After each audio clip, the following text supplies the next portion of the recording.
Hola a todos, DG World les trae un nuevo capítulo de esta novela. Si les gustan denle un like y si no comenten para saber si seguir subiendo. Esta novela junto con las otras en el canal no me pertenecen, les pertenecen a sus respectivos creadores. Además agradezco por el apoyo a Yunes Lost, Waxikey, Silver Flash, Ahmed Enríquez, Jeffrey Rugama, José Perea, Víctor Juárez, Eric Casas y Exjuanx 111 Vargas. Sin más, comencemos con la novela. El arte de la guerra de Sun Tzu. Capítulo 1 sobre la evaluación. Sun Tzu dice: la guerra es de vital importancia para el Estado. Es el dominio de la vida o de la muerte, el camino hacia la supervivencia o la pérdida del imperio. Es forzoso manejarla bien. No reflexionar seriamente sobre todo lo que le concierne es dar prueba de una culpable indiferencia en lo que respecta a la conservación o pérdida de lo que nos es más querido. Y ello no debe ocurrir entre nosotros. Hay que valorarla en términos de 5 factores fundamentales, y hacer comparaciones entre diversas condiciones de los bandos rivales, con vistas a determinar el resultado de la guerra. El primero de estos factores es la doctrina. El segundo, el tiempo. El tercero, el terreno. El cuarto, el mando. Y el quinto, la disciplina. La doctrina significa aquello que hace que el pueblo esté en armonía con su gobernante, de modo que le siga donde sea, sin temer por sus vidas ni a correr cualquier peligro. El tiempo significa el yin y el yang, la noche y el día, el frío y el calor, días despejados o lluviosos, y el cambio de las estaciones. El terreno implica las distancias, y hace referencia a dónde es fácil o difícil desplazarse, y si es campo abierto o lugares estrechos, y esto influencia las posibilidades de supervivencia. El mando ha de tener como cualidades: sabiduría, sinceridad, benevolencia, coraje y disciplina. Por último, la disciplina ha de ser comprendida como la organización del ejército, las graduaciones y rangos entre los oficiales, la regulación de las rutas de suministros, y la provisión de material militar al ejército. Estos 5 factores fundamentales han de ser conocidos por cada general. Aquel que los domina, vence. Aquel que no, sale derrotado. Por lo tanto, al trazar los planes, han de compararse los siguientes 7 factores, valorando cada uno con el mayor cuidado. ¿Qué dirigente es más sabio y capaz? ¿Qué comandante posee el mayor talento? ¿Qué ejército obtiene ventajas de la naturaleza y el terreno? ¿En qué ejército se observan mejor las regulaciones y las instrucciones? ¿Qué tropas son más fuertes? ¿Qué ejército tiene oficiales y tropas mejor entrenadas?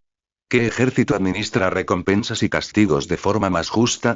Mediante el estudio de estos 7 factores, seré capaz de adivinar cuál de los 2 bandos saldrá victorioso y cuál será derrotado. El general que siga mi consejo, es seguro que vencerá. Ese general ha de ser mantenido al mando. Aquel que ignore mi consejo, ciertamente será derrotado. Ese debe ser destituido. Tras prestar atención a mi consejo y planes, el general debe crear una situación que contribuya a su cumplimiento. Por situación quiero decir que debe tomar en consideración la situación del campo, y actuar de acuerdo con lo que le es ventajoso. El arte de la guerra se basa en el engaño. Por lo tanto, cuando es capaz de atacar, ha de aparentar incapacidad. Cuando las tropas se mueven, aparentar inactividad. Si está cerca del enemigo, ha de hacerle creer que está lejos. Si está lejos, aparentar que se está cerca. Poner cebos para atraer al enemigo. Golpear al enemigo cuando está desordenado. Prepararse contra él cuando está seguro en todas partes. Evitarle durante un tiempo cuando es más fuerte. Si tu oponente tiene un temperamento colérico, intenta irritarle. Si es arrogante, trata de fomentar su egoísmo. Si las tropas enemigas se hallan bien preparadas tras una reorganización, intenta desordenarlas. Si están unidas, siembra la disensión entre sus filas. Ataca al enemigo cuando no está preparado, y aparece cuando no te espera. Estas son las claves de la victoria para el estratega. Ahora, si las estimaciones realizadas antes de la batalla indican victoria, es porque los cálculos cuidadosamente realizados muestran que tus condiciones son más favorables que las condiciones del enemigo. Si indican derrota, es porque muestran que las condiciones favorables para la batalla son menores. Con una evaluación cuidadosa, uno puede vencer. Sin ella, no puede. Muchas menos oportunidades de victoria tendrá aquel que no realiza cálculos en absoluto. Gracias a este método, se puede examinar la situación, y el resultado aparece claramente. Capítulo 2 sobre la iniciación de las acciones. Una vez comenzada la batalla, aunque estés ganando, de continuar por mucho tiempo, desanimará a tus tropas y embotará tu espada. Si estás sitiando una ciudad, agotarás tus fuerzas. Si mantienes a tu ejército durante mucho tiempo en campaña, tus suministros se agotarán. Las armas son instrumentos de mala suerte. Emplearlas por mucho tiempo producirá calamidades. Como se ha dicho, los que a hierro matan, a hierro mueren. Cuando tus tropas están desanimadas, tu espada embotada, agotadas tus fuerzas y tus suministros son escasos, hasta los tuyos se aprovecharán de tu debilidad para sublevarse. Entonces, aunque tengas consejeros sabios, al final no podrás hacer que las cosas salgan bien. Por esta causa, he oído hablar de operaciones militares que han sido torpes y repentinas, pero nunca he visto a ningún experto en el arte de la guerra que mantuviese la campaña por mucho tiempo.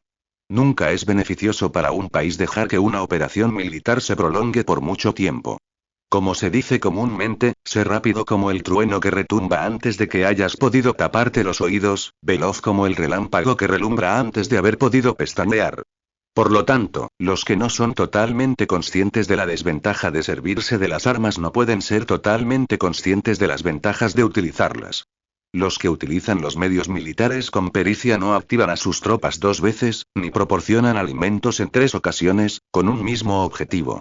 Esto quiere decir que no se debe movilizar al pueblo más de una vez por campaña, y que inmediatamente después de alcanzar la victoria no se debe regresar al propio país para hacer una segunda movilización.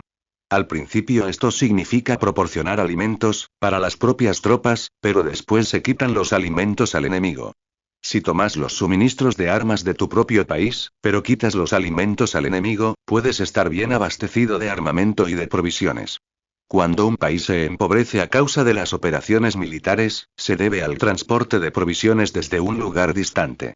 Si las transportas desde un lugar distante, el pueblo se empobrecerá.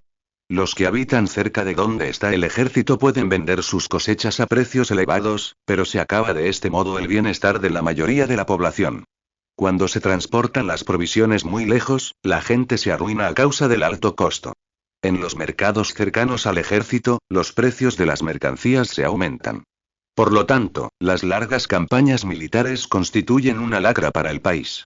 Cuando se agotan los recursos, los impuestos se recaudan bajo presión. Cuando el poder y los recursos se han agotado, se arruina el propio país. Se priva al pueblo de gran parte de su presupuesto, mientras que los gastos del gobierno para armamentos se elevan. Los habitantes constituyen la base de un país, los alimentos son la felicidad del pueblo. El príncipe debe respetar este hecho y ser sobrio y austero en sus gastos públicos. En consecuencia, un general inteligente lucha por desproveer al enemigo de sus alimentos. Cada porción de alimentos tomados al enemigo equivale a 20 que te suministras a ti mismo. Así pues, lo que arrasa al enemigo es la imprudencia, y la motivación de los tuyos en asumir los beneficios de los adversarios. Cuando recompenses a tus hombres con los beneficios que ostentaban los adversarios los harás luchar por propia iniciativa, y así podrás tomar el poder y la influencia que tenía el enemigo. Es por esto por lo que se dice que donde hay grandes recompensas hay hombres valientes. Por consiguiente, en una batalla de carros, recompensa primero al que tome al menos 10 carros. Si recompensas a todo el mundo, no habrá suficiente para todos, así pues, ofrece una recompensa a un soldado para animar a todos los demás. Cambia sus colores, de los soldados enemigos hechos prisioneros, utilízalos mezclados con los tuyos. Trata bien a los soldados y préstales atención. Los soldados prisioneros deben ser bien tratados, para conseguir que en el futuro luchen para ti. A esto se llama vencer al adversario e incrementar por añadidura tus propias fuerzas. Si utilizas al enemigo para derrotar al enemigo, serás poderoso en cualquier lugar a donde vayas. Así pues, lo más importante en una operación militar es la victoria y no la persistencia. Esta última no es beneficiosa. Un ejército es como el fuego. Si no lo apagas, se consumirá por sí mismo. Por lo tanto, sabemos que el que está a la cabeza del ejército está a cargo de las vidas de los habitantes y de la seguridad de la nación. Capítulo 3 sobre las proposiciones de la victoria y la derrota. Como regla general, es mejor conservar a un enemigo intacto que destruirlo. Capturar a sus soldados para conquistarlos y dominas a sus jefes. Un general decía: practica las artes marciales, calcula la fuerza de tus adversarios, haz que pierdan su ánimo y dirección, de manera que, aunque el ejército enemigo esté intacto, sea inservible. Esto es ganar sin violencia.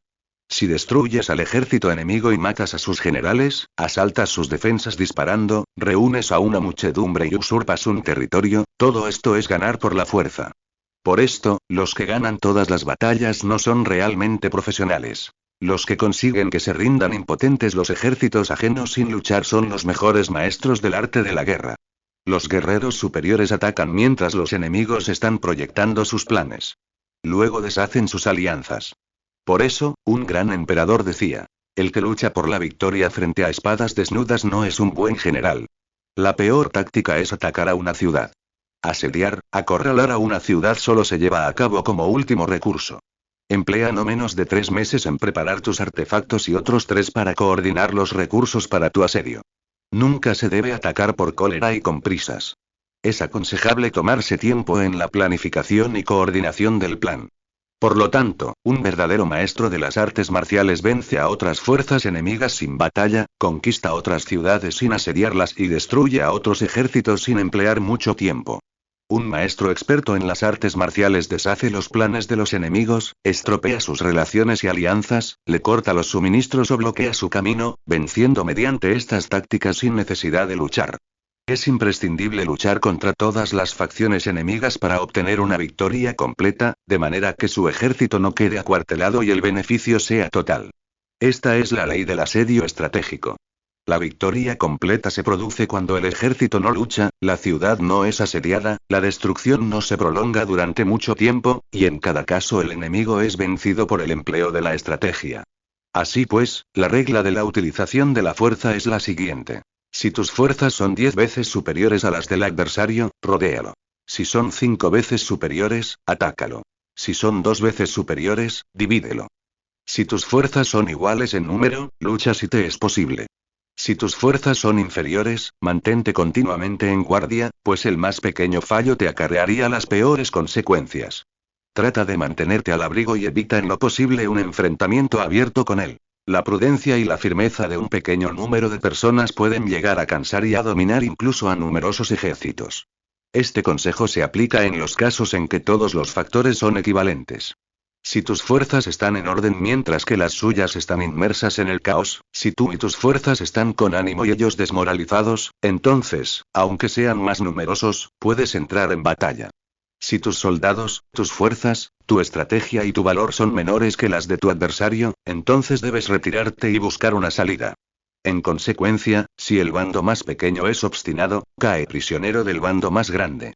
Esto quiere decir que, si un pequeño ejército no hace una valoración adecuada de su poder y se atreve a enemistarse con una gran potencia, por mucho que su defensa sea firme, inevitablemente se convertirá en conquistado. Si no puedes ser fuerte, pero tampoco sabes ser débil, serás derrotado. Los generales son servidores del pueblo. Cuando su servicio es completo, el pueblo es fuerte. Cuando su servicio es defectuoso, el pueblo es débil. Así pues, existen 3 maneras en las que un príncipe lleva al ejército al desastre. Cuando un príncipe, ignorando los hechos, ordena avanzar a sus ejércitos o retirarse cuando no deben hacerlo. A esto se le llama inmovilizar al ejército. Cuando un príncipe ignora los asuntos militares, pero comparte en pie de igualdad el mando del ejército, los soldados acaban confusos.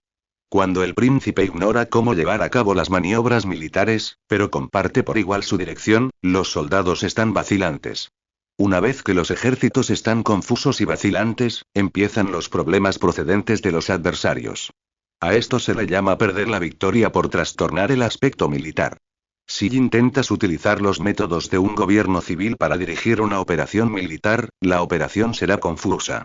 Triunfan aquellos que saben cuándo luchar y cuándo no. Saben discernir cuándo utilizar muchas o pocas tropas. Tienen tropas cuyos rangos superiores e inferiores tienen el mismo objetivo. Se enfrentan con preparativos a enemigos desprevenidos. Tienen generales competentes y no limitados por sus gobiernos civiles. Estas 5 son las maneras de conocer al futuro vencedor. Hablar de que el príncipe sea el que da las órdenes en todo es como el general solicitarle permiso al príncipe para poder apagar un fuego. Para cuando sea autorizado, ya no quedan sino cenizas. Si conoces a los demás y te conoces a ti mismo, ni en 100 batallas correrás peligro. Si no conoces a los demás, pero te conoces a ti mismo, perderás una batalla y ganarás otra. Si no conoces a los demás ni te conoces a ti mismo, correrás peligro en cada batalla. Capítulo 4 sobre la medida en la disposición de los medios. Antiguamente, los guerreros expertos se hacían a sí mismos invencibles en primer lugar, y después aguardaban para descubrir la vulnerabilidad de sus adversarios. Hacerte invencible significa conocerte a ti mismo. Aguardar para descubrir la vulnerabilidad del adversario significa conocer a los demás. La invencibilidad está en uno mismo, la vulnerabilidad en el adversario. Por esto, los guerreros expertos pueden ser invencibles, pero no pueden hacer que sus adversarios sean vulnerables. Si los adversarios no tienen orden de batalla sobre el que informarse, ni negligencias o fallos de los que aprovecharse, ¿cómo puedes vencerlos, aunque estén bien pertrechados? Por esto es por lo que se dice que la victoria puede ser percibida, pero no fabricada. La invencibilidad es una cuestión de defensa, la vulnerabilidad, una cuestión de ataque. Mientras no hayas observado vulnerabilidades en el orden de batalla de los adversarios, oculta tu propia formación de ataque, y prepárate para ser invencible, con la finalidad de preservarte. Cuando los adversarios tienen órdenes de batalla vulnerables, es el momento de salir a atacarlos. La defensa es para tiempos de escasez, el ataque para tiempos de abundancia. Los expertos en defensa se esconden en las profundidades de la tierra. Los expertos en maniobras de ataque se esconden en las más elevadas alturas del cielo. De esta manera pueden protegerse y lograr la victoria total. En situaciones de defensa, acalláis las voces y borráis las huellas, escondidos como fantasmas y espíritus bajo tierra, invisibles para todo el mundo. En situaciones de ataque, vuestro movimiento es rápido y vuestro grito fulgurante, veloz como el trueno y el relámpago, para los que no se puede uno preparar, aunque vengan del cielo. Prever la victoria cuando cualquiera la puede conocer no constituye verdadera destreza. Todo el mundo elogia la victoria ganada en batalla, pero esa victoria no es realmente tan buena. Todo el mundo elogia la victoria en la batalla, pero lo verdaderamente deseable es poder ver el mundo de lo sutil y darte cuenta del mundo de lo oculto, hasta el punto de ser capaz de alcanzar la victoria donde no existe fidelidad. No se requiere mucha fuerza para levantar un cabello, no es necesario tener una vista aguda para ver el sol y la luna, ni se necesita tener mucho oído para escuchar el retumbar del trueno. Lo que todo el mundo conoce no se llama sabiduría. La victoria sobre los demás obtenida por medio de la batalla no se considera una buena victoria. En la antigüedad, los que eran conocidos como buenos guerreros vencían cuando era fácil vencer. Si solo eres capaz de asegurar la victoria tras enfrentarte a un adversario en un conflicto armado, esa victoria es una dura victoria. Si eres capaz de ver lo sutil y de darte cuenta de lo oculto, irrumpiendo antes del orden de batalla, la victoria así obtenida es una victoria fácil. En consecuencia, las victorias de los buenos guerreros no destacan por su inteligencia o su bravura. Así pues, las victorias que ganan en batalla no son debidas a la suerte. Sus victorias no son casualidades, sino que son debidas a haberse situado previamente en posición de poder ganar con seguridad, imponiéndose sobre los que ya han perdido de antemano. La gran sabiduría no es algo obvio, el mérito grande no se anuncia. Cuando eres capaz de ver lo sutil, es fácil ganar. ¿Qué tiene esto que ver con la inteligencia o la bravura? Cuando se resuelven los problemas antes de que surjan, ¿quién llama a esto inteligencia? Cuando hay victoria sin batalla, ¿quién habla de bravura? Así pues, los buenos guerreros toman posición en un terreno en el que no pueden perder, y no pasan por alto las condiciones que hacen a su adversario proclive a la derrota. En consecuencia, un ejército victorioso gana primero y entabla la batalla después. Un ejército derrotado lucha primero e intenta obtener la victoria después. Esta es la diferencia entre los que tienen estrategia y los que no tienen planes premeditados. Los que utilizan bien las armas cultivan el camino y observan las leyes. Así pueden gobernar prevaleciendo sobre los corruptos. Servirse de la armonía para desvanecer la oposición, no atacar un ejército inocente, no hacer prisioneros o tomar botín par donde pasa el ejército, no cortar los árboles ni contaminar los pozos, limpiar y purificar los templos de las ciudades y montañas del camino que atraviesas, no repetir los errores de una civilización decadente, a todo esto, se llama el camino y sus leyes. Cuando el ejército está estrictamente disciplinado, hasta el punto en que los soldados morirían antes que desobedecer las órdenes, y las recompensas y los castigos merecen confianza y están bien establecidos, cuando los jefes y oficiales son capaces de actuar de forma, pueden vencer a un príncipe enemigo corrupto.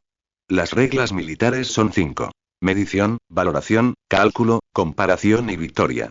El terreno da lugar a las mediciones, estas dan lugar a las valoraciones a los cálculos, estos a las comparaciones, y las comparaciones dan lugar a las victorias. Mediante las comparaciones de las dimensiones puedes conocer dónde se halla la victoria o la derrota. En consecuencia, un ejército victorioso es como un kilo comparado con un gramo. Un ejército derrotado es como un gramo comparado con un kilo. Cuando el que gana consigue que su pueblo vaya a la batalla como si estuviera dirigiendo una gran corriente de agua hacia un cañón profundo, esto es una cuestión de orden de batalla. Cuando el agua se acumula en un cañón profundo, nadie puede medir su cantidad, lo mismo que nuestra defensa no muestra su piedad. Cuando se suelta el agua, se precipita hacia abajo como un torrente, de manera tan irresistible como nuestro propio ataque. Capítulo 5 sobre la firmeza. La fuerza es la energía acumulada o la que se percibe. Esto es muy cambiante. Los expertos son capaces de vencer al enemigo creando una percepción favorable en ellos, así obtener la victoria sin necesidad de ejercer su fuerza. Gobernar sobre muchas personas como si fueran poco es una cuestión de dividirlas en grupos o sectores. Es organización. Batallar contra un gran número de tropas como si fueran pocas es una cuestión de demostrar la fuerza, símbolos y señales. Se refiere a lograr una percepción de fuerza y poder en la oposición. En el campo de batalla se refiere a las formaciones y banderas utilizadas para desplegar las tropas y coordinar sus movimientos. Lograr que el ejército sea capaz de combatir contra el adversario sin ser derrotado es una cuestión de emplear métodos ortodoxos o heterodoxos.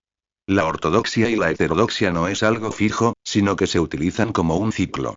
Un emperador que fue un famoso guerrero y administrador, hablaba de manipular las percepciones de los adversarios sobre lo que es ortodoxo y heterodoxo, y después atacar inesperadamente, combinando ambos métodos hasta convertirlo en uno, volviéndose así indefinible para el enemigo.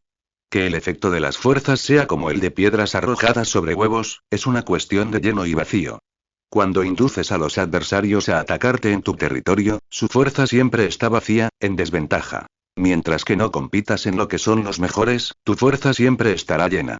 Atacar con lo vacío contra lo lleno es como arrojar piedras sobre huevos. De seguro se rompen. Cuando se entabla una batalla de manera directa, la victoria se gana por sorpresa. El ataque directo es ortodoxo. El ataque indirecto es heterodoxo. Solo hay dos clases de ataques en la batalla. El extraordinario por sorpresa y el directo ordinario, pero sus variantes son innumerables. Lo ortodoxo y lo heterodoxo se originan recíprocamente, como un círculo sin comienzo ni fin. ¿Quién podría agotarlos? Cuando la velocidad del agua que fluye alcanza el punto en el que puede mover las piedras, esta es la fuerza directa. Cuando la velocidad y maniobrabilidad del halcón es tal que puede atacar y matar, esto es precisión. Lo mismo ocurre con los guerreros expertos. Su fuerza es rápida, su precisión certera. Su fuerza es como disparar una catapulta, su precisión es dar en el objetivo previsto y causar el efecto esperado. El desorden llega del orden, la cobardía surge del valor, la debilidad brota de la fuerza. Si quieres fingir desorden para convencer a tus adversarios y distraerlos, primero tienes que organizar el orden, porque solo entonces puedes crear un desorden artificial. Si quieres fingir cobardía para conocer la estrategia de los adversarios, primero tienes que ser extremadamente valiente, porque solo entonces puedes actuar como tímido de manera artificial. Si quieres fingir debilidad para inducir la arrogancia en tus enemigos, primero has de ser extremadamente fuerte porque solo entonces puedes pretender ser débil. El orden y el desorden son una cuestión de organización. La cobardía es una cuestión valentía y la de ímpetu. La fuerza y la debilidad son una cuestión de la formación en la batalla. Cuando un ejército tiene la fuerza del ímpetu, percepción, incluso el tímido se vuelve valiente; cuando pierde la fuerza del ímpetu, incluso el valiente se convierte en tímido. Nada está fijado en las leyes de la guerra. Estas se desarrollan sobre la base del ímpetu. Con astucia se puede anticipar y lograr que los adversarios se convenzan a sí mismos cómo proceder y moverse. Les ayuda a caminar por el camino que les traza. Hace moverse a los enemigos con la perspectiva del triunfo, para que caigan en la emboscada. Los buenos guerreros buscan la efectividad en la batalla a partir de la fuerza del ímpetu, percepción, y no dependen solo de la fuerza de sus soldados. Son capaces de escoger a la mejor gente, desplegarlos adecuadamente y dejar que la fuerza del ímpetu logre sus objetivos.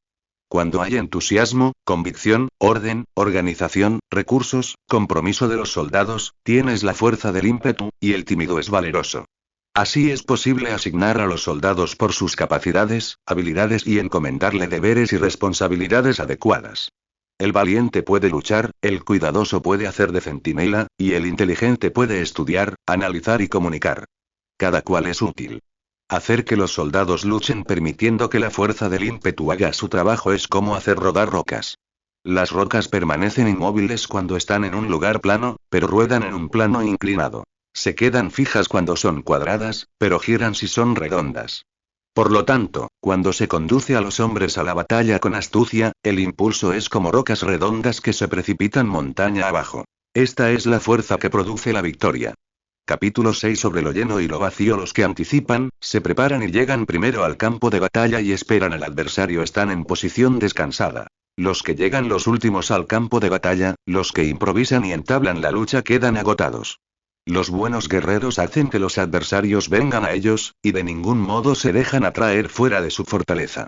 Si haces que los adversarios vengan a ti para combatir, su fuerza estará siempre vacía.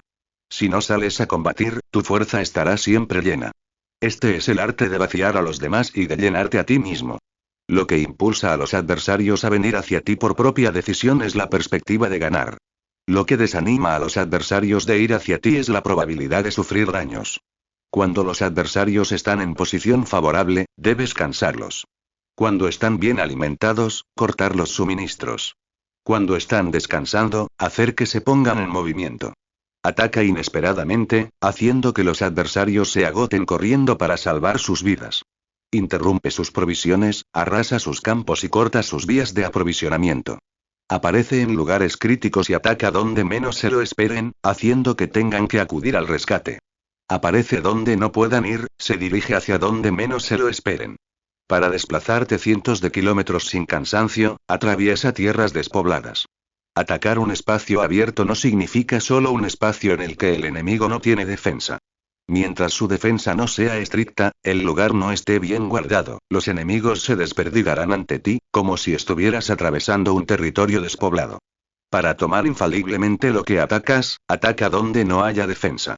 Para mantener una defensa infaliblemente segura, defiende donde no haya ataque. Así, en el caso de los que son expertos en el ataque, sus enemigos no saben por dónde atacar.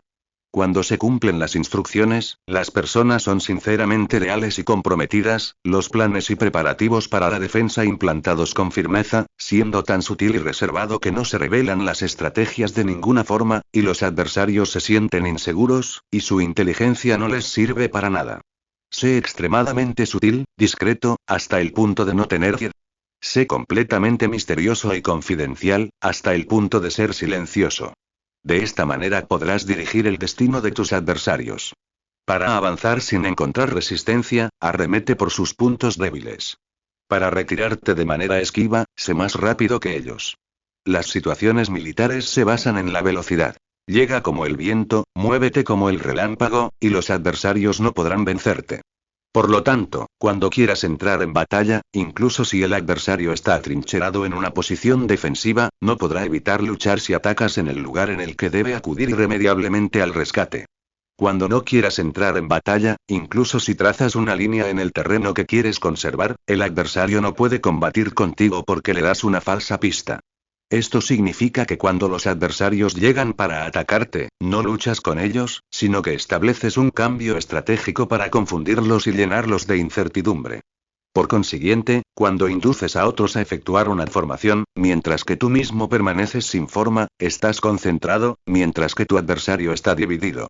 Haz que los adversarios vean como extraordinario lo que es ordinario para ti. Haz que vean como ordinario lo que es extraordinario para ti. Esto es inducir al enemigo a efectuar una formación. Una vez vista la formación del adversario, concentras tus tropas contra él.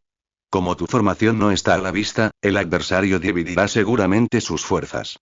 Cuando estás concentrado formando una sola fuerza, mientras que el enemigo está dividido en 10, estás atacando a una concentración de 1 contra 10, así que tus fuerzas superan a las suyas.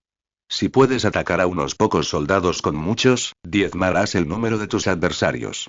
Cuando estás fuertemente atrincherado, te has hecho fuerte tras buenas barricadas, y no dejas filtrar ninguna información sobre tus fuerzas, sal afuera sin información precisa, ataca y conquista de manera incontenible. No han de conocer dónde piensas librar la batalla, porque cuando no se conoce, el enemigo destaca muchos puestos de vigilancia, y en el momento en el que se establecen numerosos puestos solo tienes que combatir contra pequeñas unidades. Así pues, cuando su vanguardia está preparada, su retaguardia es defectuosa, y cuando su retaguardia está preparada, su vanguardia presenta puntos débiles. Las preparaciones de su ala derecha significarán carencia en su ala izquierda. Las preparaciones por todas partes significarán ser vulnerable por todas partes. Esto significa que cuando las tropas están de guardia en muchos lugares, están forzosamente desperdigadas en pequeñas unidades. Cuando se dispone de pocos soldados se está a la defensiva contra el adversario. El que dispone de muchos hace que el enemigo tenga que defenderse. Cuantas más defensas induces a adoptar a tu enemigo, más debilitado quedará. Así, si conoces el lugar y la fecha de la batalla, puedes acudir a ella, aunque estés a 1000 kilómetros de distancia. Si no conoces el lugar y la fecha de la batalla, entonces tu flanco izquierdo no puede salvar al derecho, tu vanguardia no puede salvar a tu retaguardia, y tu retaguardia no puede salvar a tu vanguardia, ni siquiera en un territorio de unas pocas docenas de kilómetros. Si tienes muchas más tropas que los demás, ¿cómo puede ayudarte este factor para obtener la victoria? Si no conoces el lugar y la fecha de la batalla, aunque tus tropas sean más numerosas que las de ellos, ¿cómo puedes saber si vas a ganar o a perder? Así pues, se dice que la victoria puede ser creada. Si haces que los adversarios no sepan el lugar y la fecha de la batalla, siempre puedes vencer. Incluso si los enemigos son numerosos, puede hacerse que no entren en combate. Por tanto, haz tu valoración sobre ellos para averiguar sus planes, y determinar qué estrategia puede tener éxito y cuál no. Incítalos a la acción para descubrir cuál es el esquema general de sus movimientos y descansa. Haz algo por en contra de ellos para su atención, de manera que puedas de ellos para descubrir sus hábitos de comportamiento de ataque y de defensa. Indúcelos a adoptar formaciones específicas, para conocer sus puntos flacos. Esto significa utilizar muchos métodos para confundir y perturbar al enemigo con el objetivo de observar sus formas de respuesta hacia ti. Después de haberlas observado, actúas en consecuencia, de manera que puedes saber qué clase de situaciones significan vida y cuáles significan muerte. Pruébalos para averiguar sus puntos fuertes y sus puntos débiles. Por lo tanto, el punto final de la formación de un ejército es llegar a la noción. Cuando no tienes forma, los informadores no pueden descubrir nada, ya que la información no puede crear una estrategia. Una vez que no tienes forma perceptible, no dejas huellas que puedan ser seguidas, los informadores no encuentran ninguna grieta por donde mirar y los que están a cargo de la planificación no pueden establecer ningún plan realizable. La victoria sobre multitudes mediante formaciones precisas debe ser desconocida para las multitudes. Todo el mundo conoce la forma mediante la que resultó vencedor, pero nadie conoce la forma mediante la que aseguró la victoria. En consecuencia, la victoria en la guerra no es repetitiva, sino que adapta su forma continuamente. Determinar los cambios apropiados, significa no repetir las estrategias previas para obtener la victoria. Para lograrla, puedo adaptarme desde el principio a cualquier formación que los adversarios puedan adoptar. Las formaciones son como el agua. La naturaleza del agua es evitar lo alto e ir hacia abajo. La naturaleza de los ejércitos es evitar lo lleno y atacar lo vacío. El flujo del agua está determinado por la tierra. La victoria viene determinada por el adversario. Así pues, un ejército no tiene formación constante, lo mismo que el agua no tiene forma constante. Se llama genio a la capacidad de obtener la victoria cambiando y adaptándose según el enemigo. Capítulo 7 sobre el enfrentamiento directo e indirecto. Las autoridades civiles y después reúne y concentra a las tropas, acuartelándolas juntas.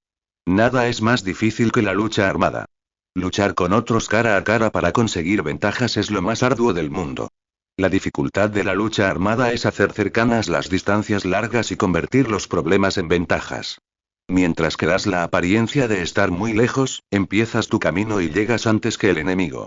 Por lo tanto, haces que su ruta sea larga, atrayéndole con la esperanza de ganar. Cuando emprendes la marcha después que los otros y llegas antes que ellos, conoces la estrategia de hacer que las distancias sean cercanas. Sírvete de una unidad especial para engañar al enemigo atrayéndole a una falsa persecución, haciéndole creer que el grueso de tus fuerzas está muy lejos. Entonces, lanzas una fuerza de ataque sorpresa que llega antes, aunque emprendió el camino después. Por consiguiente, la lucha armada puede ser provechosa y puede ser peligrosa. Para el experto es provechosa, para el inexperto peligrosa. Movilizar a todo el ejército para el combate en aras de obtener alguna ventaja tomaría mucho tiempo, pero combatir por una ventaja con un ejército incompleto tendría como resultado una falta de recursos. Si te movilizas rápidamente y sin parar día y noche, recorriendo el doble de la distancia habitual, y si luchas por obtener alguna ventaja a miles de kilómetros, tus jefes militares serán hechos prisioneros. Los soldados que sean fuertes llegarán allí primero, los más cansados llegarán después, como regla general, solo lo conseguirá 1 de cada 10. Cuando la ruta es larga las tropas se cansan. Si han gastado su fuerza en la movilización, llegan agotadas mientras que sus adversarios están frescos. Así pues, es seguro que serán atacadas. Combatir por una ventaja a 50 kilómetros de distancia frustrará los planes del mando, y, como regla general, solo la mitad de los soldados lo harán. Si se combate por obtener una ventaja a 30 kilómetros de distancia, solo 2 de cada 3 soldados los recorrerán. Así pues, un ejército perece si no está equipado, si no tiene provisiones o si no tiene dinero. Estas 3 cosas son necesarias. No puedes combatir para ganar con un ejército no equipado, o sin provisiones, lo que el dinero facilita. Por tanto, si ignoras los planes de tus rivales, no puedes hacer alianzas precisas.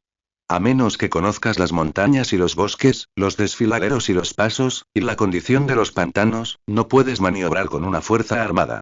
A menos que utilices guías locales, no puedes aprovecharte de las ventajas del terreno. Solo cuando conoces cada detalle de la condición del terreno puedes maniobrar y guerrear. Por consiguiente, una fuerza militar se usa según la estrategia prevista, se moviliza mediante la esperanza de recompensa, y se adapta mediante la división y la combinación. Una fuerza militar se establece mediante la estrategia en el sentido de que distraes al enemigo para que no pueda conocer cuál es tu situación real y no pueda imponer su supremacía. Se moviliza mediante la esperanza de recompensa, en el sentido de que entra en acción cuando ve la posibilidad de obtener una ventaja. Dividir y volver a hacer combinaciones de tropas se hace para confundir al adversario y observar cómo reacciona frente a ti. De esta manera puedes adaptarte para obtener la victoria. Por eso, cuando una fuerza militar se mueve con rapidez es como el viento. Cuando va lentamente es como el bosque. Es voraz como el fuego e inmóvil como las montañas.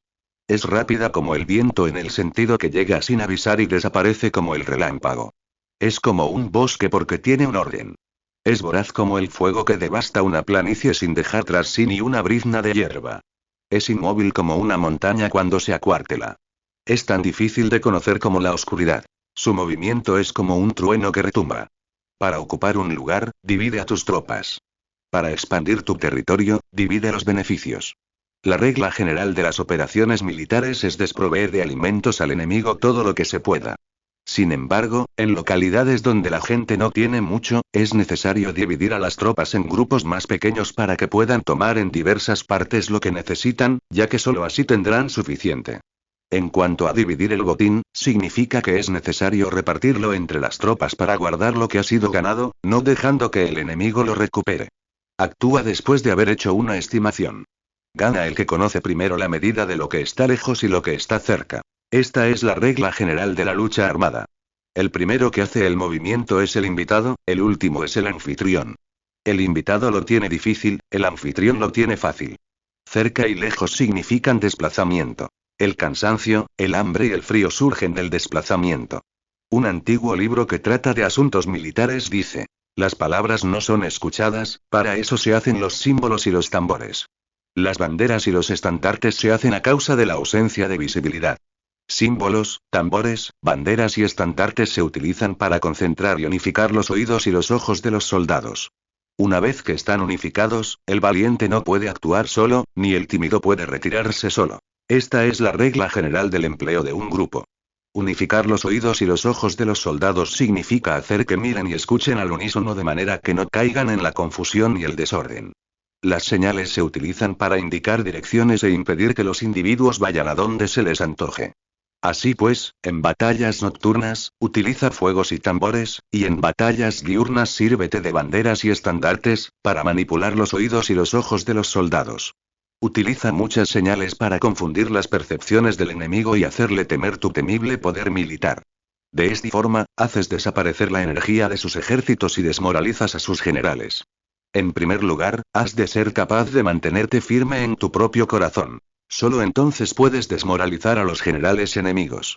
Por esto, la tradición afirma que los habitantes de otros tiempos tenían la firmeza para desmoralizar, y la antigua ley de los que conducían carros de combate decía que cuando la mente original es firme, la energía fresca es victoriosa. De este modo, la energía de la mañana está llena de ardor, la del mediodía decae y la energía de la noche se retira. En consecuencia, los expertos en el manejo de las armas prefieren la energía entusiasta, atacan la decadente y la que se bate en retirada. Son ellos los que dominan la energía. Cualquier débil en el mundo se dispone a combatir en un minuto si se siente animado, pero cuando se trata realmente de tomar las armas y de entrar en batalla, es poseído por la energía. Cuando esta energía se desvanece, se detendrá, estará asustado y se arrepentirá de haber comenzado. La razón por la que esa clase de ejércitos miran por encima del hombro a enemigos fuertes, lo mismo que miran a las doncellas vírgenes, es porque se están aprovechando de su agresividad, estimulada por cualquier causa. Utilizar el orden para enfrentarse al desorden, utilizar la calma para enfrentarse con los que se agitan, esto es dominar el corazón. A menos que tu corazón esté totalmente abierto y tu mente en orden, no puedes esperar ser capaz de adaptarte a responder sin límites, a manejar los acontecimientos de manera infalible, a enfrentarte a dificultades graves e inesperadas sin turbarte, dirigiendo cada cosa sin confusión. Dominar la fuerza es esperar a los que vienen de lejos, aguardar con toda comodidad a los que se han fatigado, y con el estómago saciado a los hambrientos. Esto es lo que se quiere decir cuando se habla de atraer a otros hacia donde estás, al tiempo que evitas ser inducido a ir hacia donde están ellos. Evitar la confrontación contra formaciones de combate bien ordenadas y no atacar grandes batallones constituye el dominio de la adaptación.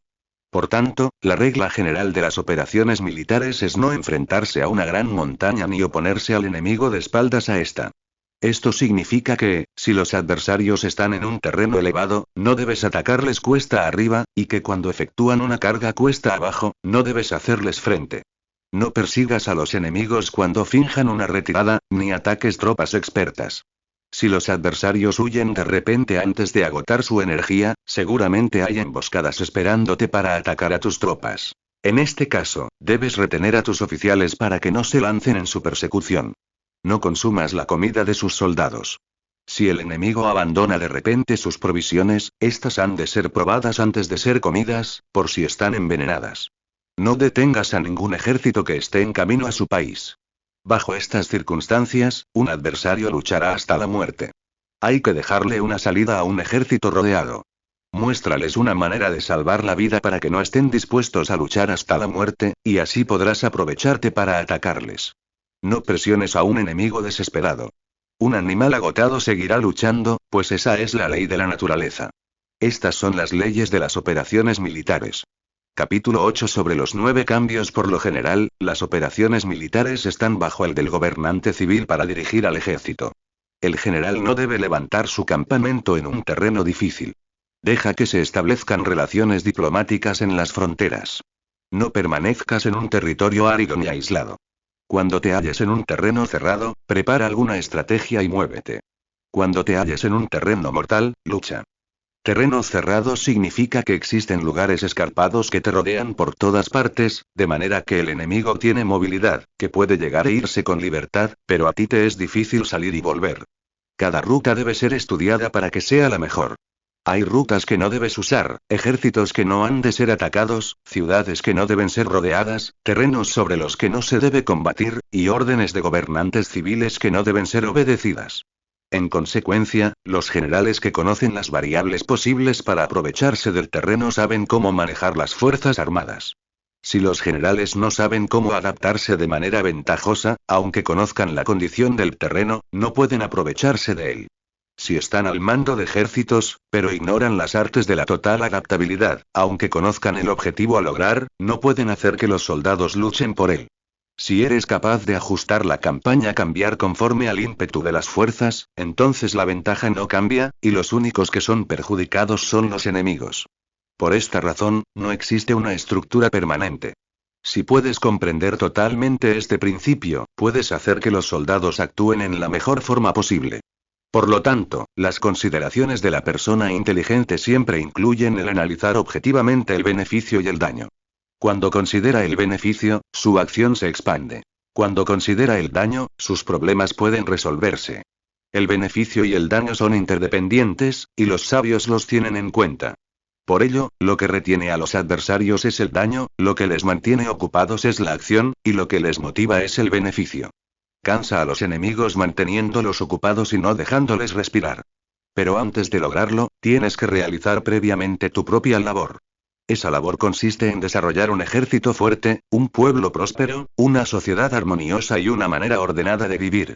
Así pues, la norma general de las operaciones militares consiste en no contar con que el enemigo no acuda, sino confiar en tener los medios de enfrentarte a él. No contar con que el adversario no ataque, sino confiar en poseer lo que no puede ser atacado. Si puedes recordar siempre el peligro cuando estás a salvo y el caos en tiempos de orden, permanece atento al peligro y al caos mientras no tengan todavía forma, y evítalos antes de que se presenten. Esta es la mejor estrategia de todas. Por esto, existen 5 rasgos que son peligrosos en los generales. Los que están dispuestos a morir, pueden perder la vida. Los que quieren preservar la vida, pueden ser hechos prisioneros. Los que son dados a los apasionamientos irracionales, pueden ser ridiculizados. Los que son muy puritanos, pueden ser deshonrados. Los que son compasivos, pueden ser turbados. Si te presentas en un lugar que con toda seguridad los enemigos se precipitarán a defender, las personas compasivas se apresurarán invariablemente a rescatar a sus habitantes, causándose a sí mismos problemas y cansancio. Estos son 5 rasgos que constituyen defectos en los generales y que son desastrosos para las operaciones militares. Los buenos generales son de otra manera. Se comprometen hasta la muerte, pero no se aferran a la esperanza de sobrevivir. Actúan de acuerdo con los acontecimientos, en forma racional y realista, sin dejarse llevar por las emociones ni estar sujetos a quedar confundidos. Cuando ven una buena oportunidad, son como tigres, en caso contrario cierran sus puertas. Su acción y su no acción son cuestiones de estrategia, y no pueden ser complácidos ni enfadados. Capítulo 9 sobre la distribución de los medios. Las maniobras militares son el resultado de los planes y las estrategias en la manera más ventajosa para ganar. Determinan la movilidad y efectividad de las tropas. Si vas a colocar tu ejército en posición de observar al enemigo, atraviesa rápido las montañas y vigílalos desde un valle. Considera el efecto de la luz y mantente en la posición más elevada del valle. Cuando combatas en una montaña, ataca desde arriba hacia abajo y no al revés. Combate estando cuesta abajo y nunca cuesta arriba. Evita que el agua divida tus fuerzas, aléjate de las condiciones desfavorables lo antes que te sea posible. No te enfrentes a los enemigos dentro del agua. Es conveniente dejar que pasen la mitad de sus tropas y en ese momento dividirlas y atacarlas. No te sitúes río abajo. No camines en contra de la corriente, ni en contra del viento. Si acampas en la ribera de un río, tus ejércitos pueden ser sorprendidos de noche, empujados a ahogarse o se les puede colocar veneno en la corriente. Tus barcas no deben ser amarradas corriente abajo, para impedir que el enemigo aproveche la corriente lanzando sus barcas contra ti. Si atraviesas pantanos, hazlo rápidamente. Si te encuentras frente a un ejército en medio de un pantano, permanece cerca de sus plantas acuáticas o respaldado por los árboles. En una llanura, toma posiciones desde las que sea fácil maniobrar, manteniendo las elevaciones del terreno detrás y a tu derecha, estando las partes más bajas delante y las más altos detrás. Generalmente, un ejército prefiere un terreno elevado y evita un terreno bajo, aprecia la luz y detesta la oscuridad. Los terrenos elevados son estimulantes, y, por lo tanto, la gente se halla de gusto en ellos, además son convenientes para adquirir la fuerza del ímpetu. Los terrenos bajos son húmedos, lo cual provoca enfermedades y dificulta el combate. Cuida de la salud física de tus soldados con los mejores recursos disponibles. Cuando no existe la enfermedad en un ejército, se dice que este es invencible. Donde haya montículos y terraplenes, sitúate en su lado soleado, manteniéndolos siempre a tu derecha y detrás. Colocarse en la mejor parte del terreno es ventajoso para una fuerza militar. La ventaja en una operación militar consiste en aprovecharse de todos los factores beneficiosos del terreno. Cuando llueve río arriba y la corriente trae consigo la espuma, si quieres cruzarlo, espera a que escampe. Siempre que un terreno presente barrancos infranqueables, lugares cerrados, trampas, riesgos, grietas y prisiones naturales, debes abandonarlo rápidamente y no acercarte a él. En lo que a mí concierne, siempre me mantengo alejado de estos accidentes del terreno, de manera que los adversarios estén más cerca que yo de ellos. Doy la cara a estos accidentes, de manera que queden a espaldas del enemigo. Entonces estás en situación ventajosa, y él tiene condiciones desfavorables. Cuando un ejército se está desplazando, si atraviesa territorios montañosos con muchas corrientes de agua y pozos, o pantanos cubiertos de juncos, o bosques vírgenes llenos de árboles y vegetación, es imprescindible escudriñarlos totalmente y con cuidado, ya que estos lugares ayudan a las emboscadas y a los espías. Es esencial bajar del caballo y escudriñar el terreno, por si existen tropas escondidas para tenderte una emboscada. También podría ser que hubiera espías al acecho observándote y escuchando tus instrucciones y movimientos. Cuando el enemigo está cerca, pero permanece en calma, quiere decir que se halla en una posición fuerte. Cuando está lejos, pero intenta provocar hostilidades, quiere que avances.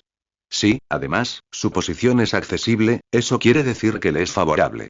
Si un adversario no conserva la posición que le es favorable por las condiciones del terreno y se sitúa en otro lugar conveniente, debe ser porque existe alguna ventaja táctica para obrar de esta manera. Si se mueven los árboles, es que el enemigo se está acercando. Si hay obstáculos entre los matorrales, es que has tomado un mal camino. La idea de poner muchos obstáculos entre la maleza es hacerte pensar que existen tropas emboscadas escondidas en medio de ella. Si los pájaros alzan el vuelo, hay tropas emboscadas en el lugar. Si los animales están asustados, existen tropas atacantes. Si se elevan columnas de polvo altas y espesas, hay carros que se están acercando. Si son bajas y anchas, se acercan soldados a pie. Humaredas esparcidas significan que se está cortando leña. Pequeñas polvaredas que van y vienen indican que hay que levantar el campamento. Si los emisarios del enemigo pronuncian palabras humildes mientras que éste incrementa sus preparativos de guerra, esto quiere decir que va a avanzar. Cuando se pronuncian palabras altisonantes y se avanza ostentosamente, es señal de que el enemigo se va a retirar. Si sus emisarios vienen con palabras humildes, envía espías para observar al enemigo y comprobarás que está aumentando sus preparativos de guerra. Cuando los carros ligeros salen en primer lugar y se sitúan en los flancos, están estableciendo un frente de batalla. Si los emisarios llegan pidiendo la paz sin firmar un tratado, significa que están tramando algún complot. Si el enemigo dispone rápidamente a sus carros en filas de combate, es que está esperando refuerzos. No se precipitarán para un encuentro ordinario si no entienden que les ayudará, o debe haber una fuerza que se halla de distancia y que es esperada en un determinado momento para unir sus tropas y atacarte. Conviene anticipar, prepararse inmediatamente para esta eventualidad. Si la mitad de sus tropas avanza y la otra mitad retrocede, es que el enemigo piensa atraerte a una trampa. El enemigo está fingiendo en este caso confusión y desorden para incitarte a que avances. Si los soldados enemigos se apoyan unos en otros, es que están hambrientos. Si los aguadores beben en primer lugar, es que las tropas están sedientas. Si el enemigo ve una ventaja, pero no la aprovecha, es que está cansado. Si los pájaros se reúnen en el campo enemigo, es que el lugar está vacío. Si hay pájaros sobrevolando una ciudad, el ejército ha huido. Si se producen llamadas nocturnas, es que los soldados enemigos están atemorizados. Tienen miedo y están inquietos, y por eso se llaman unos a otros. Si el ejército no tiene disciplina, esto quiere decir que el general no es tomado en serio. Si los estandartes se mueven, es que está sumido en la confusión.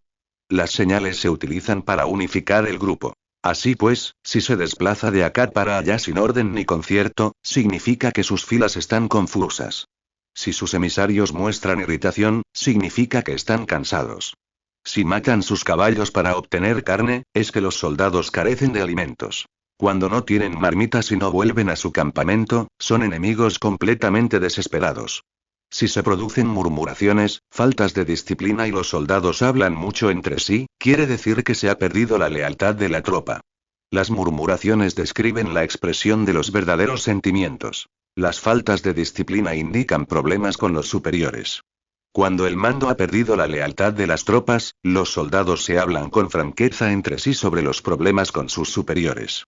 Si se otorgan numerosas recompensas, es que el enemigo se halla en un callejón sin salida. Cuando se ordenan demasiados castigos, es que el enemigo está desesperado. Cuando la fuerza de su ímpetu está agotada, otorgan constantes recompensas para tener contentos a los soldados, para evitar que se rebelen en masa.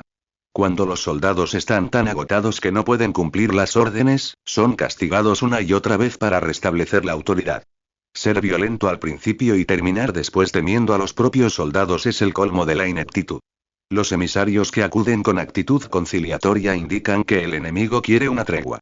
Si las tropas enemigas se enfrentan a ti con ardor, pero demoran el momento de entrar en combate sin abandonar no obstante el terreno, has de observarlos cuidadosamente. Están preparando un ataque por sorpresa. En asuntos militares, no es necesariamente más beneficioso ser superior en fuerzas, solo evitar actuar con violencia innecesaria. Es suficiente con consolidar tu poder, hacer estimaciones sobre el enemigo y conseguir reunir tropas. Eso es todo. El enemigo que actúa aisladamente, que carece de estrategia y que toma a la ligera a sus adversarios, inevitablemente acabará siendo derrotado. Si tu plan no contiene una estrategia de retirada o posterior al ataque, sino que confías exclusivamente en la fuerza de tus soldados, y tomas a la ligera a tus adversarios sin valorar su condición, con toda seguridad caerás prisionero. Si se castiga a los soldados antes de haber conseguido que sean leales al mando, no obedecerán, y si no obedecen, serán difíciles de emplear. Tampoco podrán ser empleados si no se lleva a cabo ningún castigo, incluso después de haber obtenido su lealtad. Cuando existe un sentimiento subterráneo de aprecio y confianza, y los corazones de los soldados están ya vinculados al mando, si se relaja la disciplina, los soldados se volverán arrogantes y será imposible emplearlos.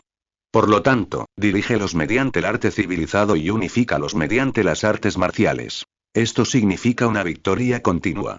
Arte civilizado significa humanidad, y artes marciales significan reglamentos. Mándalos con humanidad y benevolencia, unifícalos de manera estricta y firme. Cuando la benevolencia y la firmeza son evidentes, es posible estar seguro de la victoria. Cuando las órdenes se dan de manera clara, sencilla y consecuente a las tropas, éstas las aceptan. Cuando las órdenes son confusas, contradictorias y cambiantes, las tropas no las aceptan o no las entienden. Cuando las órdenes son razonables, justas, sencillas, claras y consecuentes, existe una satisfacción recíproca entre el líder y el grupo. Capítulo 10 sobre la topología. Algunos terrenos son fáciles, otros difíciles, algunos neutros, otros estrechos, accidentados o abiertos. Cuando el terreno sea accesible, sé el primero en establecer tu posición, eligiendo las alturas soleadas. Una posición que sea adecuada para transportar los suministros. Así tendrás ventaja cuando libres la batalla. Cuando estés en un terreno difícil de salir, estás limitado. En este terreno, si tu enemigo no está preparado, puedes vencer si sigues adelante, pero si el enemigo está preparado y sigues adelante, tendrás muchas dificultades para volver de nuevo a él, lo cual jugará en contra tuya. Cuando es un terreno desfavorable para ambos bandos, se dice que es un terreno neutro. En un terreno neutro, incluso si el adversario te ofrece una ventaja, no te aproveches de ella. Retírate, induciendo a salir a la mitad de las tropas enemigas, y entonces cae sobre él aprovechando cada condición favorable. En un terreno estrecho, si eres el primero en llegar, debes ocuparlo totalmente y esperar al adversario. Si él llega antes, no lo persigas si bloquea los desfiladeros. Persíguelo solo si no los bloquea. En terreno accidentado, si eres el primero en llegar, debes ocupar sus puntos altos y soleados y esperar al adversario.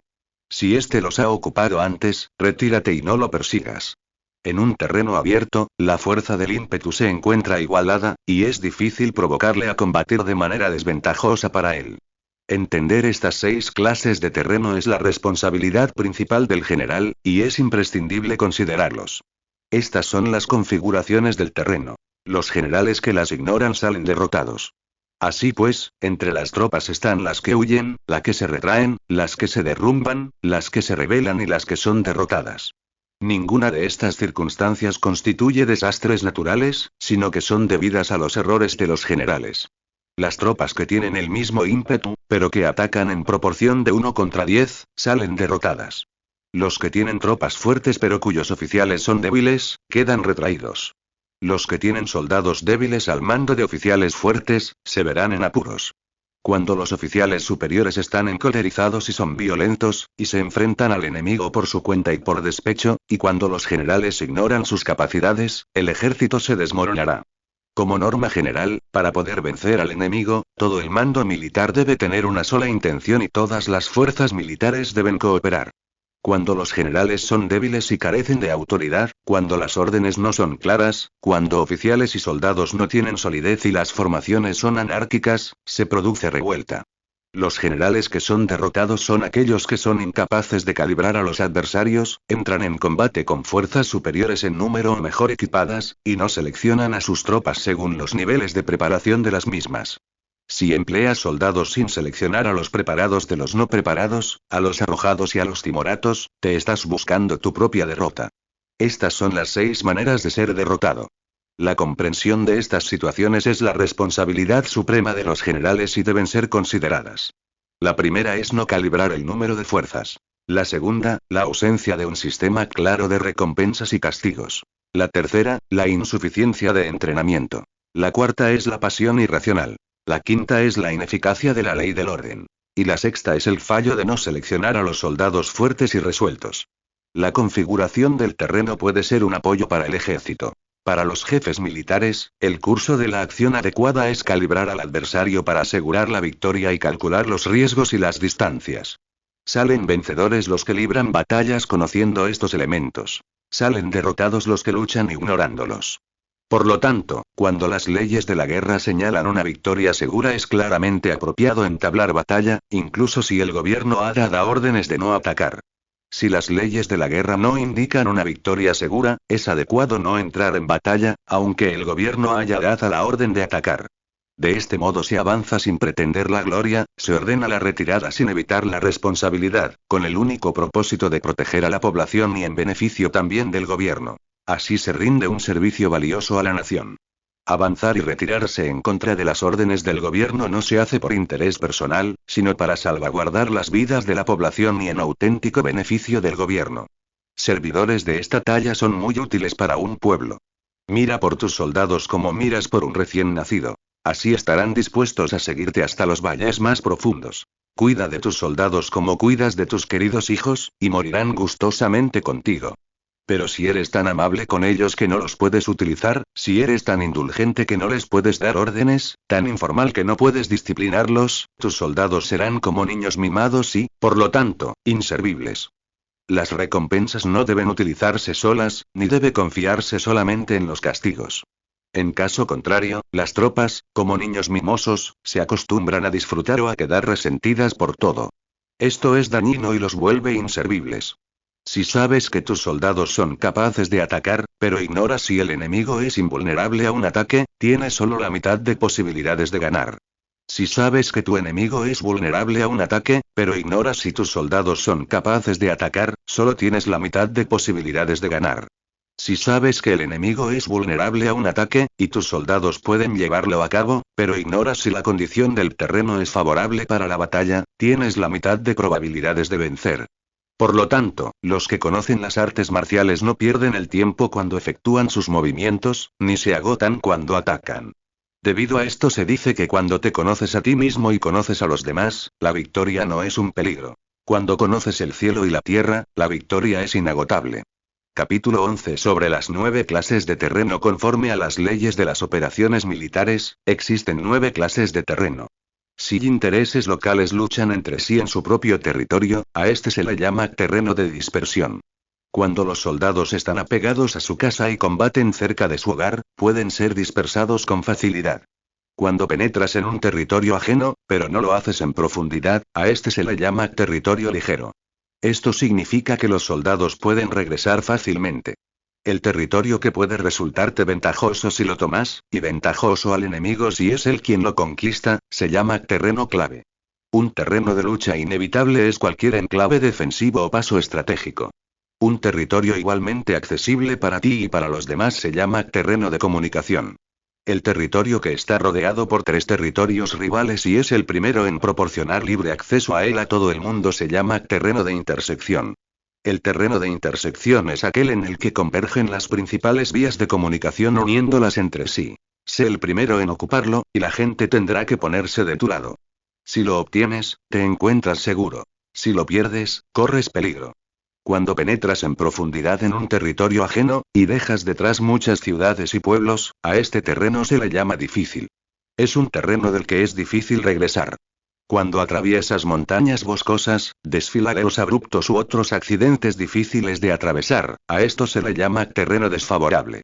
Cuando el acceso es estrecho y la salida es tortuosa, de manera que una pequeña unidad enemiga puede atacarte, aunque tus tropas sean más numerosas, a este se le llama terreno cercado. Si eres capaz de una gran adaptación, puedes atravesar este territorio. Si solo puedes sobrevivir en un territorio luchando con rapidez, y si es fácil morir si no lo haces, a este se le llama terreno mortal. Las tropas que se encuentran en un terreno mortal están en la misma situación que si se encontraran en una barca que se hunde o en una casa ardiendo. Así pues, no combatas en un terreno de dispersión, no te detengas en un terreno ligero, no ataques en un terreno clave, ocupado por el enemigo, no dejes que tus tropas sean divididas en un terreno de comunicación. En terrenos de intersección, establece comunicaciones. En terrenos difíciles, entra aprovisionado. En terrenos desfavorables, continúa marchando. En terrenos cercados, haz planes. En terrenos mortales, lucha. En un terreno de dispersión, los soldados pueden huir. Un terreno ligero es cuando los soldados han penetrado en territorio enemigo, pero todavía no tienen las espaldas cubiertas. Por eso, sus mentes no están realmente concentradas y no están listos para la batalla. No es ventajoso atacar al enemigo en un terreno clave. Lo que es ventajoso es llegar el primero a él. No debe permitirse que quede aislado el terreno de comunicación, para poder servirse de las rutas de suministros. En terrenos de intersección, estarás a salvo si estableces alianzas. Si las pierdes, te encontrarás en peligro. En terrenos difíciles, entrar aprovisionado significa reunir todo lo necesario para estar allí mucho tiempo. En terrenos desfavorables, ya que no puedes atrincherarte en ello, debes apresurarte a salir. En terrenos cercados, introduce tácticas sorpresivas. Si las tropas caen en un terreno mortal, todo el mundo luchará de manera espontánea. Por esto se dice: sitúa a las tropas en un terreno mortal y sobrevivirán. Los que eran antes considerados como expertos en el arte de la guerra eran capaces de hacer que el enemigo perdiera contacto entre su vanguardia y su retaguardia, la confianza entre las grandes y las pequeñas unidades, el interés recíproco para el bienestar de los diferentes rangos, el apoyo mutuo entre gobernantes y gobernados, el alistamiento de soldados y la coherencia de sus ejércitos. Estos expertos entraban en acción cuando les era ventajoso, y se retenían en caso contrario. Introducían cambios para confundir al enemigo, atacándolos aquí y allá, aterrorizándolos y sembrando en ellos la confusión, de tal manera que no les daban tiempo para hacer planes. Se podría preguntar cómo enfrentarse a fuerzas enemigas numerosas y bien organizadas que se dirigen hacia ti. La respuesta es quitarles en primer lugar algo que aprecien, y después te escucharán. La rapidez de acción es el factor esencial de la condición de la fuerza militar, aprovechándose de los errores de los adversarios, desplazándose por caminos que no esperan y atacando cuando no están en guardia. Esto significa que, para aprovecharse de la falta de preparación, de visión y de cautela de los adversarios, es necesario actuar con rapidez, y que si dudas, esos errores no te servirán de nada. En una invasión, por regla general, cuanto más se adentran los invasores en el territorio ajeno, más fuertes se hacen, hasta el punto de que el gobierno nativo no puede ya expulsarlos. Escoge campos fértiles, y las tropas tendrán suficiente para comer. Cuida de su salud y evita el cansancio, consolida su energía, aumenta su fuerza. Que los movimientos de tus tropas y la preparación de tus planes sean insondables. Consolida la energía más entusiasta de tus tropas, ahorra las fuerzas sobrantes, mantén en secreto tus formaciones y tus planes, permaneciendo insondable para los enemigos, y espera a que se produzca un punto vulnerable para avanzar. Sitúa a tus tropas en un punto que no tenga salida, de manera que tengan que morir antes de poder escapar. Porque, ante la posibilidad de la muerte, ¿qué no estarán dispuestas a hacer? Los guerreros dan entonces lo mejor de sus fuerzas. Cuando se hallan ante un grave peligro, pierden el miedo. Cuando no hay ningún sitio a donde ir, permanecen firmes. Cuando están totalmente implicados en un terreno, se aferran a él. Si no tienen otra opción, lucharán hasta el final. Por esta razón, los soldados están vigilantes sin tener que ser estimulados, se alistan sin tener que ser llamados a filas, son amistosos sin necesidad de promesas, y se puede confiar en ellos sin necesidad de órdenes. Esto significa que cuando los combatientes se encuentran en peligro de muerte, sea cual sea su rango, todos tienen el mismo objetivo, y, por lo tanto, están alertas sin necesidad de ser estimulados, tienen buena voluntad de manera espontánea y sin necesidad de recibir órdenes, y puede confiarse de manera natural en ellos sin promesas ni necesidad de jerarquía. Prohíbe los augurios para evitar las dudas, y los soldados nunca te abandonarán. Si tus soldados no tienen riquezas, no es porque las desdeñen. Si no tienen más longevidad, no es porque no quieran vivir más tiempo.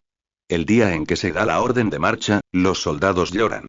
Así pues, una operación militar preparada con pericia debe ser como una serpiente veloz que contraataca con su cola cuando alguien le ataca por la cabeza, contraataca con la cabeza cuando alguien le ataca por la cola y contraataca con cabeza y cola, cuando alguien le ataca por el medio.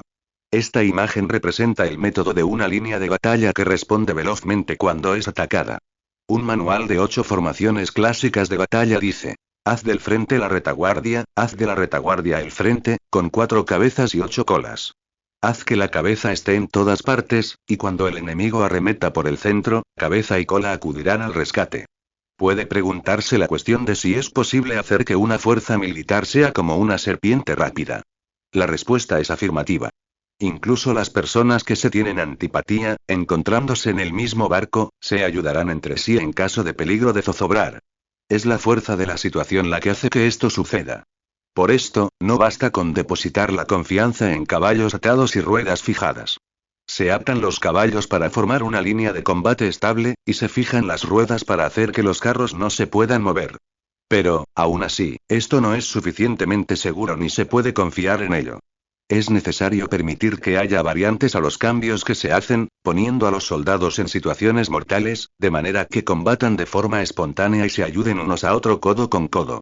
Este es el camino de la seguridad y de la obtención de una victoria cierta. La mejor organización es hacer que se exprese el valor y mantenerlo constante. Tener éxito tanto con tropas débiles como con tropas aguerridas se basa en la configuración de las circunstancias. Si obtienes la ventaja del terreno, puedes vencer a los adversarios, incluso con tropas ligeras y débiles.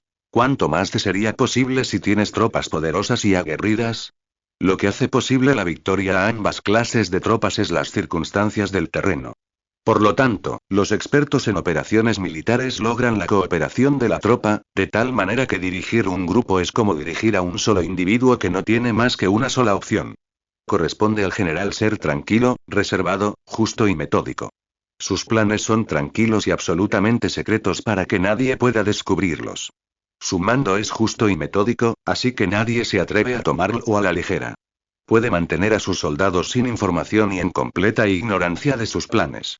Cambia sus acciones y revisa sus planes, de manera que nadie pueda reconocerlos. Cambia de lugar su emplazamiento y se desplaza por caminos sinuosos, de manera que nadie pueda anticiparse. Puedes ganar cuando nadie puede entender en ningún momento cuáles son tus intenciones. Dice un gran hombre: el principal engaño que se valora en las operaciones militares no se dirige solo a los enemigos, sino que empieza por las propias tropas, para hacer que le sigan a uno sin saber a dónde van. Cuando un general fija una meta a sus tropas, es como el que sube a un lugar elevado y después retira la escalera.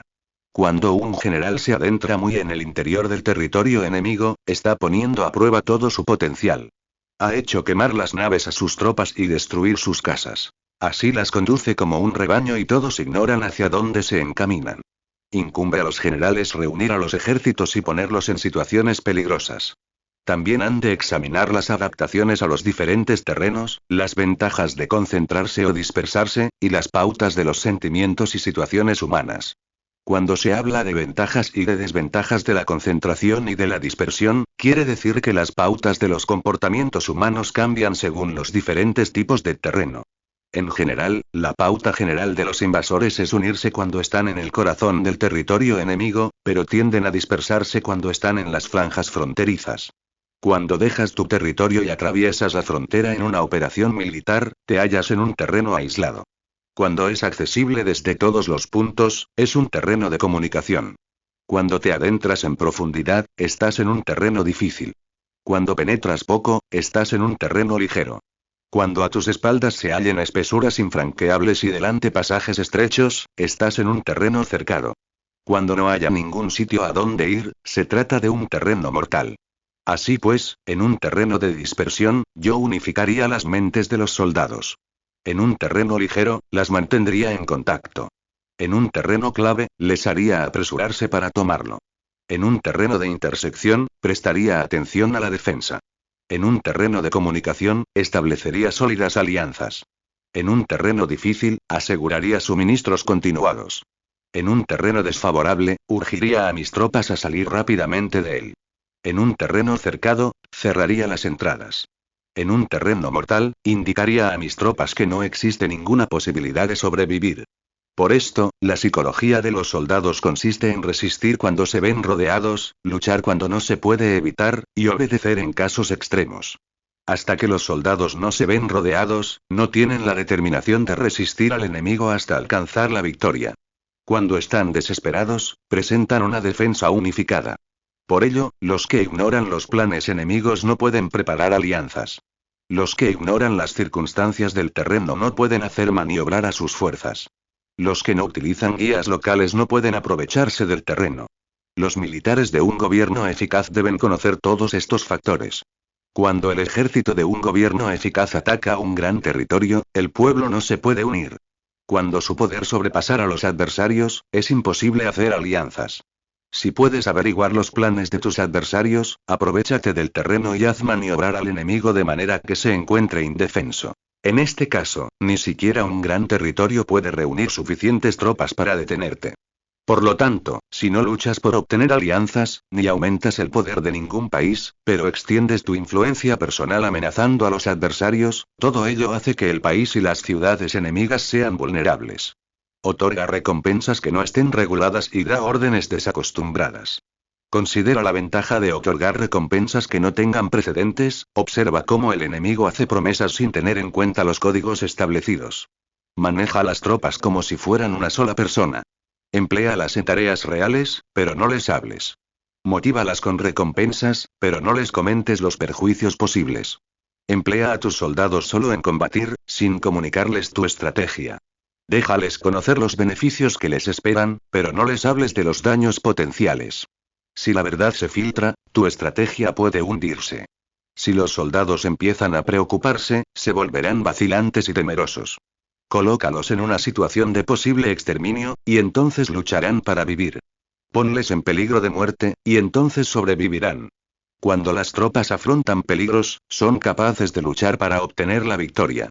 Así pues, la tarea de una operación militar es fingir acomodarse a las intenciones del enemigo. Si te concentras totalmente en este, puedes matar a su general, aunque estés a kilómetros de distancia. A esto se llama cumplir el objetivo con pericia. Al principio te acomodas a sus intenciones, después matas a sus generales. Esta es la pericia en el cumplimiento del objetivo. Así, el día en que se declara la guerra, se cierran las fronteras, se rompen los salvoconductos y se impide el paso de emisarios. Los asuntos se deciden rigurosamente desde que se comienza a planificar y establecer la estrategia desde la casa o cuartel general. El rigor en los cuarteles generales en la fase de planificación se refiere al mantenimiento del secreto. Cuando el enemigo ofrece oportunidades, aprovéchalas inmediatamente. Entérate primero de lo que pretende, y después anticípate a él. Mantén la disciplina y adáptate al enemigo, para determinar el resultado de la guerra. Así, al principio eres como una doncella y el enemigo abre sus puertas. Entonces, tú eres como una liebre suelta, y el enemigo no podrá expulsarte. Capítulo 12 sobre el arte de atacar por el fuego. Existen 5 clases de ataques mediante el fuego. Quemar a las personas, quemar los suministros, quemar el equipo, quemar los almacenes y quemar las armas. El uso del fuego tiene que tener una base, y exige ciertos medios. Existen momentos adecuados para encender fuegos, concretamente cuando el tiempo es seco y ventoso. Normalmente, en ataques mediante el fuego es imprescindible seguir los cambios producidos por este. Cuando el fuego está dentro del campamento enemigo, prepárate rápidamente desde fuera. Si los soldados se mantienen en calma cuando el fuego se ha declarado, espera y no ataques. Cuando el fuego alcance su punto álgido, síguelo, si puedes. Si no, espera. En general, el fuego se utiliza para sembrar la confusión en el enemigo y así poder atacarle. Cuando el fuego puede ser prendido en campo abierto, no esperes a hacerlo en su interior. Hazlo cuando sea oportuno. Cuando el fuego sea atizado para el viento, no ataques en dirección contraria a este. No es eficaz luchar contra el ímpetu del fuego, porque el enemigo luchará en este caso hasta la muerte. Si ha soplado el viento durante el día, a la noche amainará. Un viento diurno cesará al anochecer. Un viento nocturno cesará al amanecer. Los ejércitos han de saber que existen variantes de las 5 clases de ataques mediante el fuego, y adaptarse a estas de manera racional. No basta saber cómo atacar a los demás con el fuego, es necesario saber cómo impedir que los demás te ataquen a ti. Así pues, la utilización del fuego para apoyar un ataque significa claridad, y la utilización del agua para apoyar un ataque significa fuerza. El agua puede incomunicar, pero no puede arrasar. El agua puede utilizarse para dividir a un ejército enemigo, de manera que su fuerza se desuna y la tuya se fortalezca. Ganar combatiendo o llevar a cabo un asedio victorioso sin recompensar a los que han hecho méritos trae mala fortuna y se hace merecedor de ser llamado avaro. Por eso se dice que un gobierno esclarecido lo tiene en cuenta y que un buen mando militar recompensa el mérito. No moviliza a sus tropas cuando no hay ventajas que obtener, ni actúa cuando no hay nada que ganar, ni luchan cuando no existe peligro. Las armas son instrumentos de mal augurio, y la guerra es un asunto peligroso. Es indispensable impedir una derrota desastrosa, y, por lo tanto, no vale la pena movilizar un ejército por razones insignificantes. Las armas solo deben utilizarse cuando no existe otro remedio. Un gobierno no debe movilizar un ejército por ira, y los jefes militares no deben provocar la guerra por cólera. Actúa cuando sea beneficioso. En caso contrario, desiste. La ira puede convertirse en alegría, y la cólera puede convertirse en placer, pero un pueblo destruido no puede hacérsele renacer, y la muerte no puede convertirse en vida. En consecuencia, un gobierno esclarecido presta atención a todo esto, y un buen mando militar lo tiene en cuenta. Esta es la manera de mantener a la nación a salvo y de conservar intacto a su ejército. Capítulo 13 sobre la concordia y la discordia. Una operación militar significa un gran esfuerzo para el pueblo, y la guerra puede durar muchos años para obtener una victoria de un día. Así pues, fallar en conocer la situación de los adversarios por economizar en aprobar gastos para investigar y estudiar a la oposición es extremadamente inhumano, y no es típico de un buen jefe militar, de un consejero de gobierno, ni de un gobernante victorioso. Por lo tanto, lo que posibilita a un gobierno inteligente y a un mando militar sabio vencer a los demás y lograr triunfos extraordinarios con esa información esencial. La información previa no puede obtenerse de fantasmas ni espíritus, ni se puede tener por analogía, ni descubrir mediante cálculos. Debe obtenerse de personas. Personas que conozcan la situación del adversario. Existen 5 clases de espías. El espía nativo, el espía interno, el doble agente, el espía liquidable, y el espía flotante.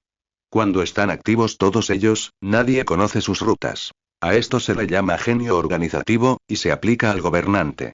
Los espías nativos se contratan entre los habitantes de una localidad. Los espías internos se contratan entre los funcionarios enemigos. Los agentes dobles se contratan entre los espías enemigos. Los espías liquidables transmiten falsos datos a los espías enemigos. Los espías flotantes vuelven para traer sus informes. Entre los funcionarios del régimen enemigo, se hallan aquellos con los que se puede establecer contacto y a los que se puede sobornar para averiguar la situación de su país y descubrir cualquier plan que se trame contra ti. También pueden ser utilizados para crear desavenencias y desarmonía. En consecuencia, nadie en las Fuerzas Armadas es tratado con tanta familiaridad como los espías, ni a nadie se le otorgan recompensas tan grandes como a ellos, ni hay asunto más secreto que el espionaje. Si no se trata bien a los espías, pueden convertirse en renegados y trabajar para el enemigo. No se pueden utilizar a los espías sin sagacidad y conocimiento. No puede uno servirse de espías sin humanidad y justicia, no se puede obtener la verdad de los espías sin sutileza. Ciertamente, es un asunto muy delicado. Los espías son útiles en todas partes. Cada asunto requiere un conocimiento previo. Si algún asunto de espionaje es divulgado antes de que el espía haya informado, este y el que lo haya divulgado deben eliminarse. Siempre que quieras atacar a un ejército, asediar una ciudad o atacar a una persona, has de conocer previamente la identidad de los generales que la defienden, de sus aliados, sus visitantes, sus centinelas y de sus criados. Así pues, haz que tus espías averigüen todo sobre ellos. Siempre que vayas a atacar y a combatir, debes conocer primero los talentos de los servidores del enemigo, y así puedes enfrentarte a ellos según sus capacidades. Debes buscar agentes enemigos que hayan venido a espiarte, sobornarlos e inducirlos a pasarse a tu lado, para poder utilizarlos como agentes dobles. Con la información obtenida de esta manera, puedes encontrar espías nativos y espías internos para contratarlos. Con la información obtenida de estos, puedes fabricar información falsa sirviéndote de espías liquidables. Con la información así obtenida, puedes hacer que los espías flotantes actúen según los planes previstos. Es esencial para un gobernante conocer las 5 clases de espionaje, y este conocimiento depende de los agentes dobles. Así pues, estos deben ser bien tratados. Así, solo un gobernante brillante o un general sabio que pueda utilizar a los más inteligentes para el espionaje, puede estar seguro de la victoria. El espionaje es esencial para las operaciones militares, y los ejércitos dependen de él para llevar a cabo sus acciones. No será ventajoso para el ejército actuar sin conocer la situación del enemigo, y conocer la situación del enemigo no es posible sin el espionaje. Fin del capítulo. Espero que les haya gustado. Apóyanos suscribiéndote a nuestro canal de YouTube. Activa la campanita para no perderte de más novelas que compartiremos. Ya tenemos Patreon, si quieres escuchar capítulos adelantados y las novelas que compartimos a YouTube con anticipación, suscríbanse. Además también estaremos subiendo novelas que no se subirá a YouTube por restricciones. De esa forma nos ayudarás a seguir creciendo y mejorar la calidad de las novelas.